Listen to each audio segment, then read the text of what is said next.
All right, you guys, my camera's moving. I just stopped at Starbucks to get a hot tea. I think I got the honey citrus mint tea. I've been trying since I've been pregnant, coffee once a day, and if I need like any type of caffeine or anything, I do a tea. But I try to stray away from teas that have caffeine, really. So I want to talk to you guys a bit about building a personal brand and utilizing YouTube to monetize that personal brand, but not in the sense that you guys will probably think like I'm not, you know what I'm saying? Like I say, this is what I've been doing. Let me just back up. This is what I've been doing. And I've been doing this for a while now, for like a couple of years. I've been creating my own streaming platform. I've been creating my own social media platform for my community. So what that looks like is like a circle or something like that. Or a Mighty Networks, and I create that so that I will have a place for my people to go after they run into me, whether that's still a piece of content that they found online or somebody mentioned me word of mouth. So for example, here on YouTube, you guys are seeing me, right? But if you click the link in my bio, it'll redirect you to MissParkerToYou.com, which is my streaming platform where I put full length videos of lifestyle content, homemaking content, and just various different types of content over there. But I'm using YouTube as a funnel at the end of the day, a free and cheap funnel at that. So I always encourage people when they're trying to build their personal brand to have two things. If they're going to be predominantly doing video content, put shorts and all that stuff out, or very short form content out on all these platforms, and put all your good, hearty, meaty content on your own website, your own platform. Because what happens is, if you put out if I see a lot of creators, they put out 20-30 minute long form content on YouTube, but YouTube could literally just take your channel away from you. I mean, we saw when Facebook and IG went down, TikTok got banned at one point. Like, you have no control over these platforms. And everybody says, get an email list.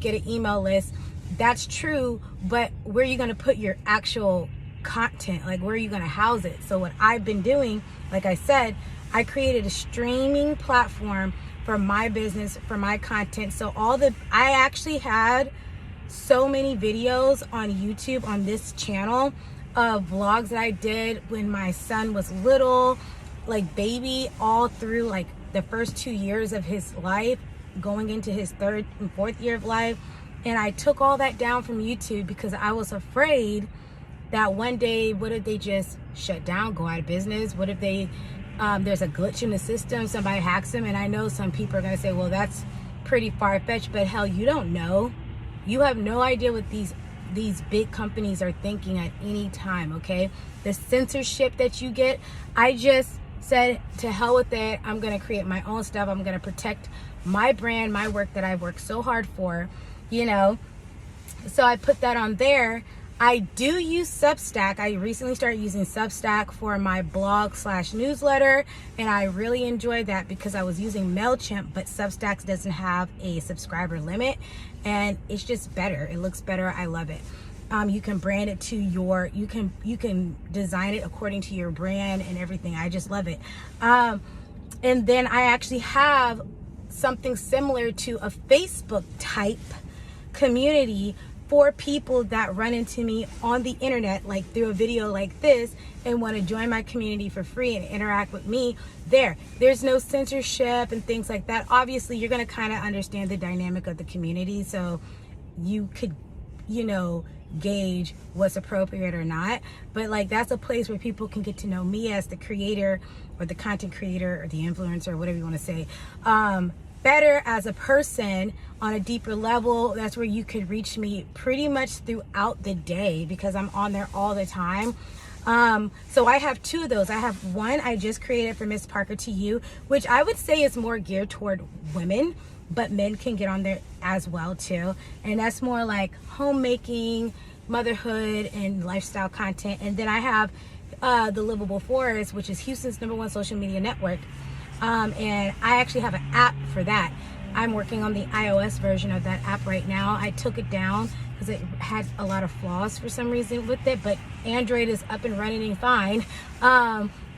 But we also have the online version, the desktop version as well too, works just as good. Actually, it's a bit different experience from the app experience, but anybody can join there. It's a platform for Houstonians in surrounding areas, for people who want to promote their business, who are trying to get to know the locals, so on and so forth. So we have, and that's a free community you could join. So like, I built these communities around myself and around my brand and around the community that I live in.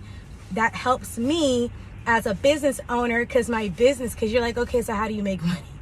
I actually have a business, the Livable Forest, and actually I do vendor markets through that.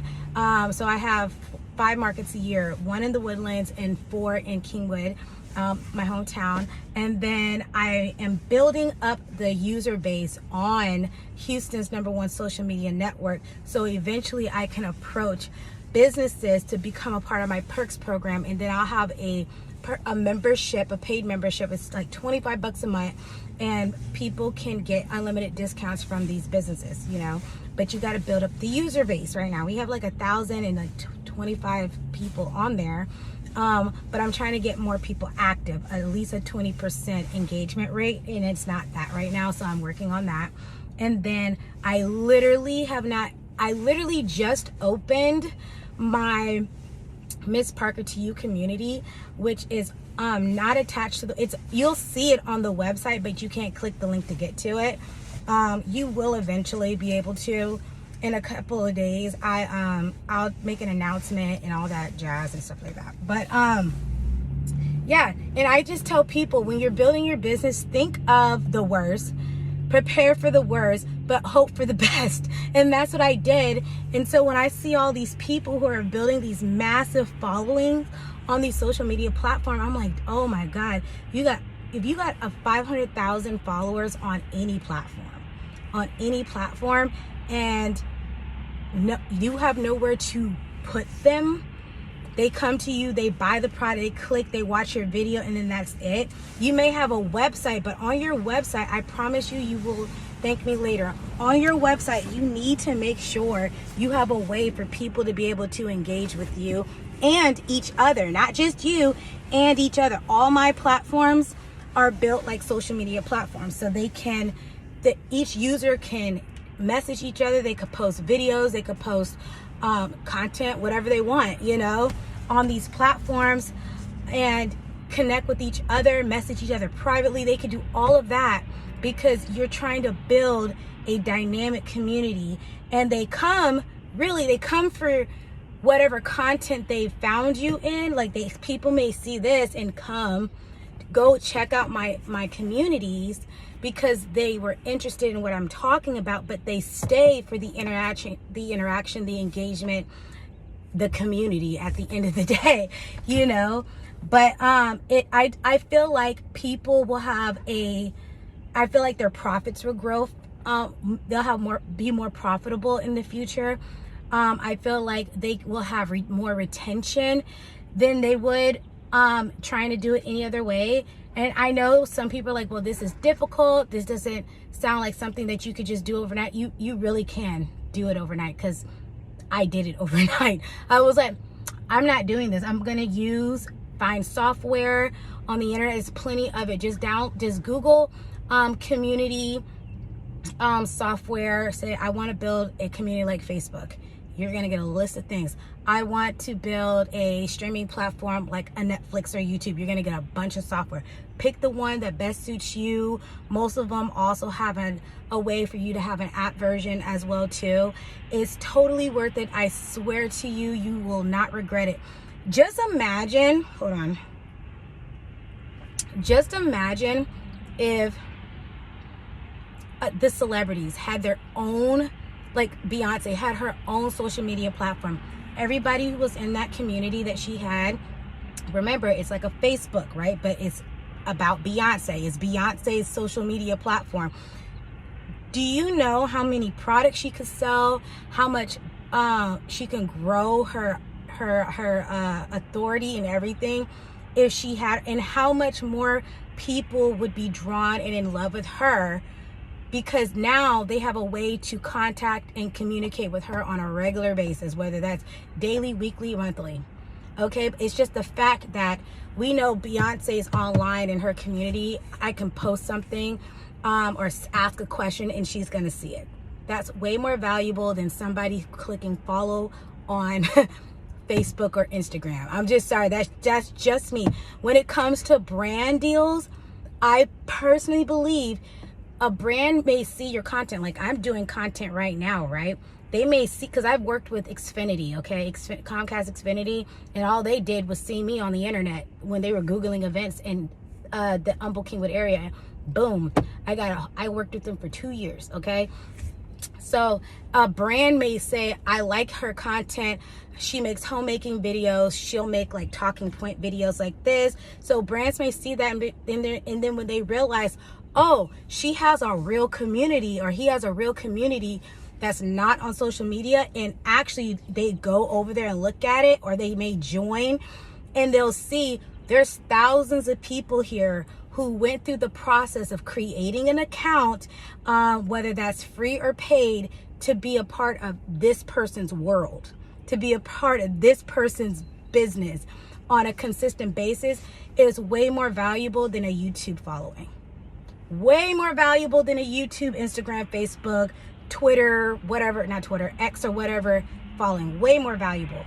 When you have, if you have like, for example, I love watching Tiffany Beaston. You take Tiffany Beaston's 500,000 subscribers and she says, okay, well, you guys, I created a social media platform for our community where we can go and talk and engage like we would on Facebook, but it's branded to my brand.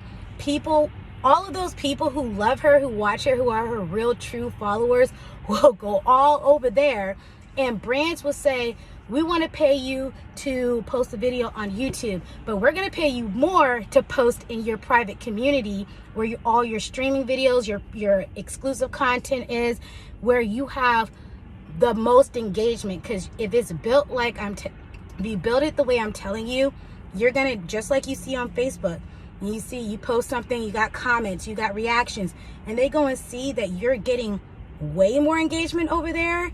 You have way more control over there. You're not censored over there. So you have way more flexibility to work with brands, and brands can be more flexible with what they want to do, because now you've taken your audience and put them in a place where you can relax. They can relax. You know, nobody's getting censored. Nobody's getting barred. Nobody's getting shadow banned or their stuff taken down. Brands will look at that and say, okay, she has, or he has, these two different communities. You have the surface level followers, and then you have the true followers, right? That you could price your brand deals differently according to which community they want access to. But that private community, you got 500,000 people in your private community watching your private streaming platform, or subscribe to your private, because you can say subscribe, look at your subscribers, and you got 500,000 people who went through a process to watch your private content, and then you have a community attached to that that's in a Facebook like style, and you got them in there as well too, whether paid or free. You could price that higher than somebody who's like, I want you to put a post on your YouTube shorts, or make a video on YouTube, or post something on Instagram. Way more valuable, way more valuable. And actually, I feel like it's way more sacred to the creator, because at that point, when you realize that you may have 500,000 followers on YouTube, but 100,000 of them go and join your private streaming platform and your private community, that's how you know who your true following is, your true tribe is. And you're going to probably spend way more time cultivating and nurturing that community than any other community out there that you have built. But anyways, I don't want to make this video too long, but that's how I build my business. And it does take time to build your community. So when you build it, they don't necessarily all come. You got to create content for people to find you, like this, searchable content, interesting content, whatever, on other platforms, and use the other free aspects of the other platforms as funnels to drive the traffic to where you want, which is where your real community is going to be housed. So yeah, anyways, you guys have a good one, and I will see you guys probably a little bit later today.